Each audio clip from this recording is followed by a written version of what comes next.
Pemirsa, Lembaga Swadaya Masyarakat Inspirasi Pemuda Aceh mengadakan kegiatan trauma healing di sekolah bagi anak-anak korban gempa. Kegiatan ini digelar dengan menggandeng Kemendikbud dan salah satu perusahaan telekomunikasi. Acara yang dimeriahkan juga oleh komedian Aceh yang berperan sebagai Bang Joni di film Empang Breh bersama temannya Mando mendatangi sekolah-sekolah untuk menghibur siswa-siswi korban gempa. Kehadiran Bang Joni dan Mando beserta rombongan disambut meriah oleh siswa. Kehadiran mereka di Pidijaya sangat bermanfaat untuk memulihkan trauma pada siswa-siswi yang mengalami gempa.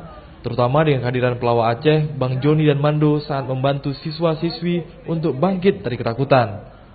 Bagi anak-anak, sosok Bang Joni dan Mando sangat dikenal dengan sejumlah atraksi lawak. Hal tersebut menjadi daya tarik bagi anak-anak korban gempa. Mereka bermain dan melakukan berbagai aktivitas untuk membuat anak-anak tersenyum, bahkan tertawa lepas.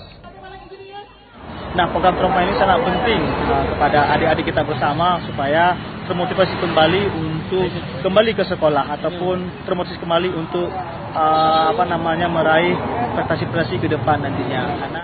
Pasca gempa, kelompok ini telah berulang kali melakukan trauma healing di sejumlah sekolah dan tempat pengungsian. Salah satunya Sekolah Dasar Negeri Desa Beracan, Kecamatan Merdu. Anak-anak korban gempa sangat butuh trauma healing untuk melawan ketakutan. Anak-anak korban gempa Pidijaya masih terganggu psikologisnya hingga perlu diberi hiburan untuk memulihkan kembali mental mereka seperti biasanya. Dari Kabupaten Pidi, Ilhami Rudi Hermawan, Metro TV Aceh.